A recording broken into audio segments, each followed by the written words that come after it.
Hello, BookTube.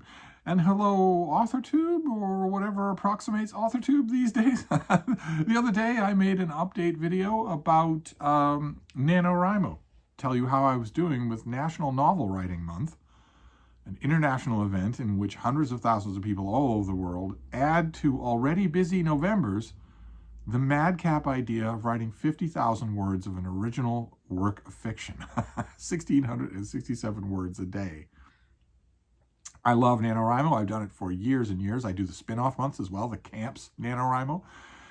And this time around is going wonderfully. And that actually conflicted me about whether or not I should make a video, because I realized that for a lot of people it might be rubbing salt in the wound. Their own NaNoWriMos might not be going well. I've had NaNoWriMos that didn't go well. This one, though, I made a few decisions early on. I teased you all with other projects that I had originally thought I was going to do for NaNoWriMo, and they were exercises. Have I ever written, do I want to dabble in that sort of thing? And worthy enough in their own way. The projects like that, exercises like that, have got me through many NaNoWriMos.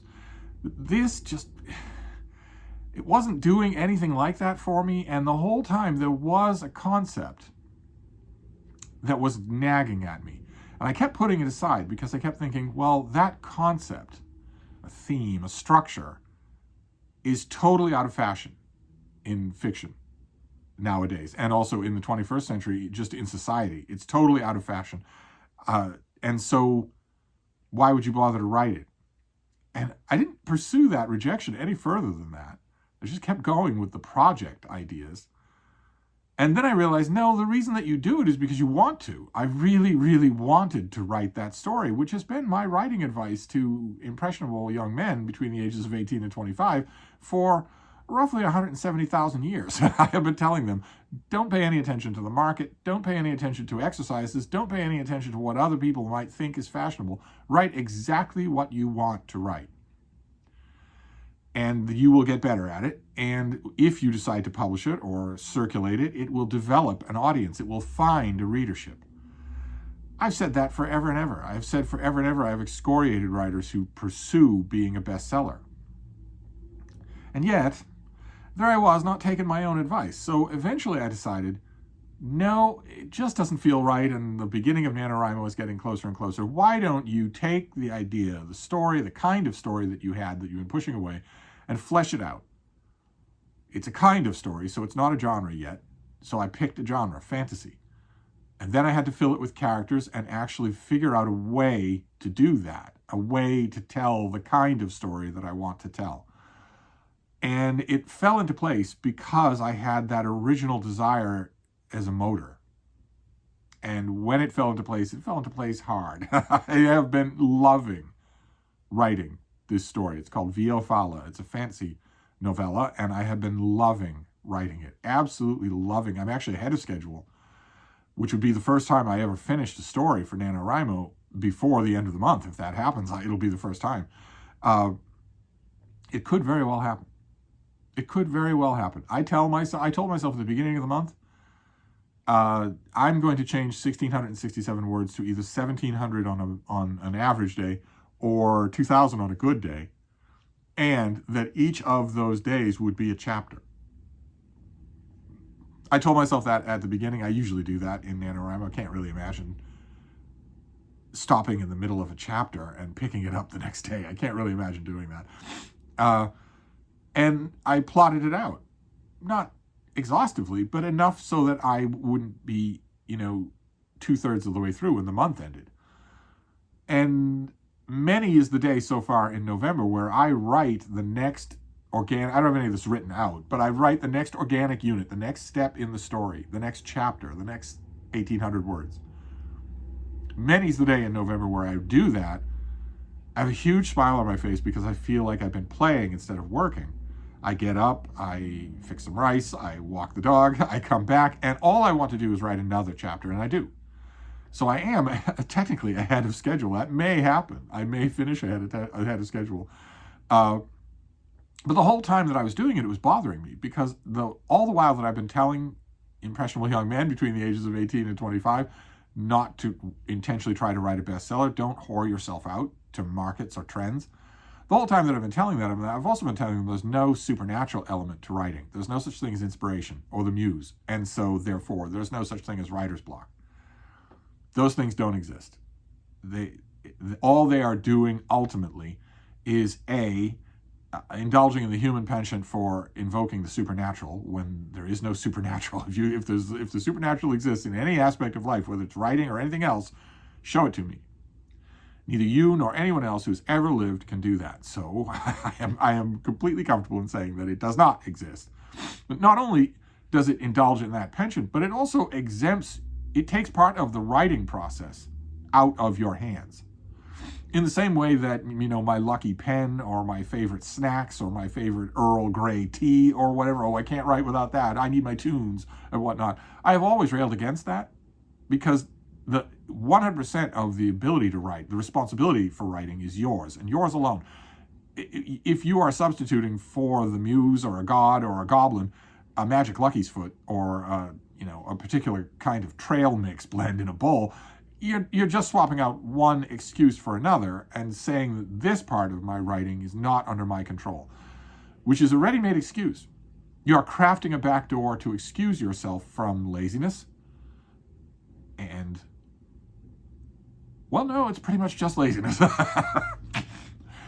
So the idea that VO Fala feels so good, that it's felt so right when other NaNoWriMo projects have not, naturally threw me into a bit of turmoil, because it almost sounds like I'm invoking a muse. And I made a video about this and thrashed it around a bit and said that I threw the door open to you to say, what do you make of this? I'm sure that the writers out there, I said, have felt what I'm talking about. The difference between a writing project that you're just going to do and you know how the pieces are going to work and then you finish, versus something that feels so incandescent that it almost feels inspired. It almost feels like it's coming from somewhere other than your own creativity, which is, I'm sure, a universal human feeling for creativity. I'm sure that's where the idea of a muse or inspiration comes from in the first place, is that people feel this and feel like, I am not doing this. Something else is doing this through me. That is not true. That is a legitimate factual claim. That is not true. It's only true if you can prove it to me, and you can't, nor can anyone who's ever lived.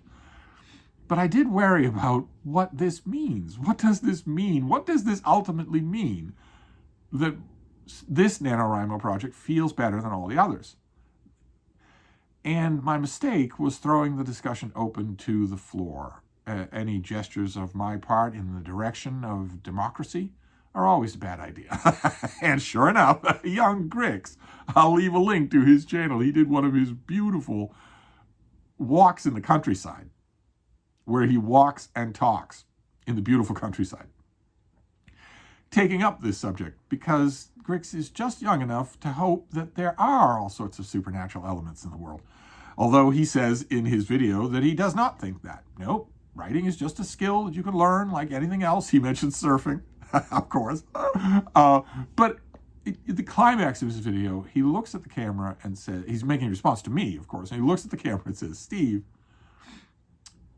it is the muse. It is inspiration. It may not be magical, but you still can't understand it. So just go with it. Just enjoy it.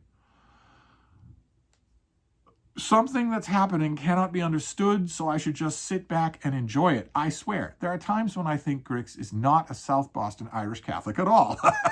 Of course, when I heard that, I was infuriated. You don't. I'm the last person in the world that you smile and say, don't worry about it. Just feel happy about it. You can't explain it. So I naturally spent the next 12 hours angrily examining my own process. The phenomenon myself that I'm experiencing with VO Fala. And I don't know why I said this is a mystery. I don't know why I said this can't be explained. I think maybe I just, in some sense, I needed a young man to tell me, it's nothing. Just go with it. Just call it the muse. You're not going to be able to explain it any better way. I needed the prod to do that. And of course, I didn't need 12 hours. Once I started thinking about it, it was obvious right away in big glaring letters what the difference is. What the difference is. I've already mentioned it. It's that I had a number of different alternatives, and eventually I decided do the one you actually really want to do. Now, I'm not saying that there aren't factors other than that. There aren't tumblers in place, events, the press of the news, even mood, had to combine to make to make this particular thing that I really want to write feel so perfect, feel so perfectly timed. This is exactly the right time to do this. I'm sure those elements exist, and I'm sure that if I dug around, I could figure out what they are, but that is the main reason. The main reason is that why this feels so great is that it's exactly what I want to write, regardless of trends, regardless of social fads or whatever.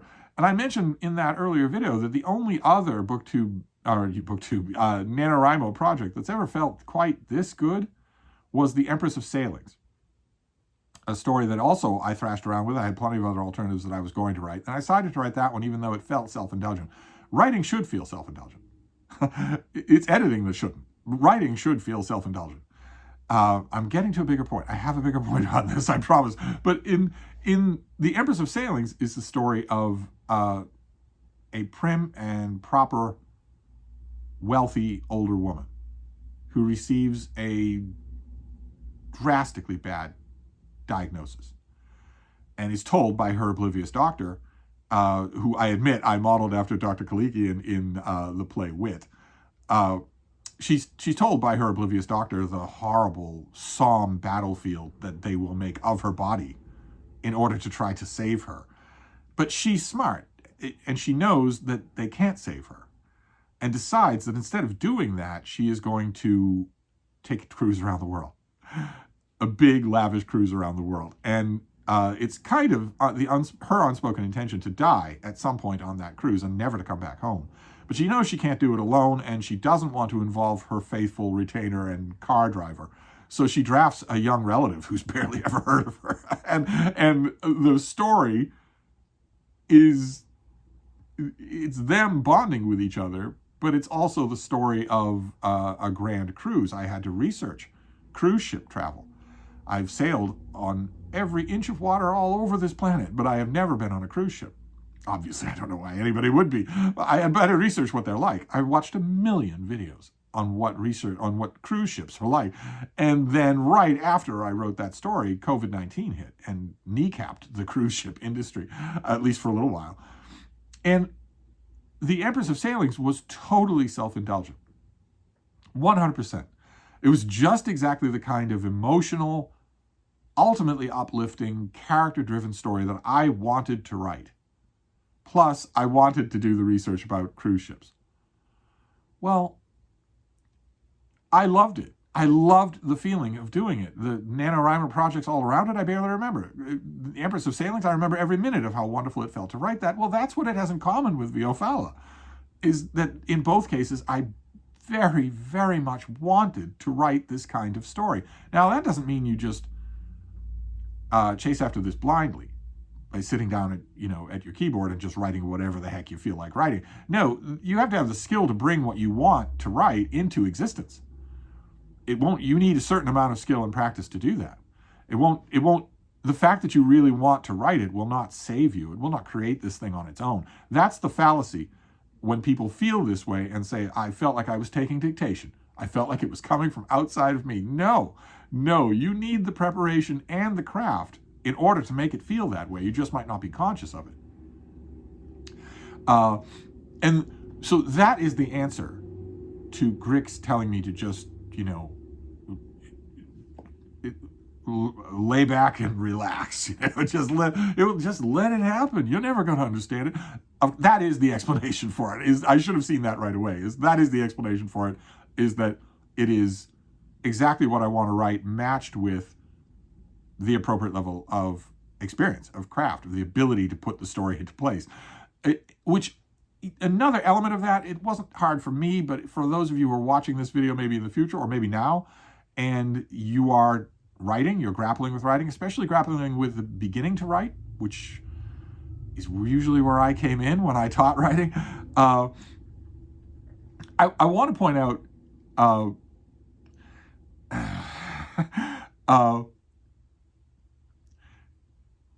Well, I don't know. Maybe that's the wrong point to make. Maybe this is the wrong point to make at this point.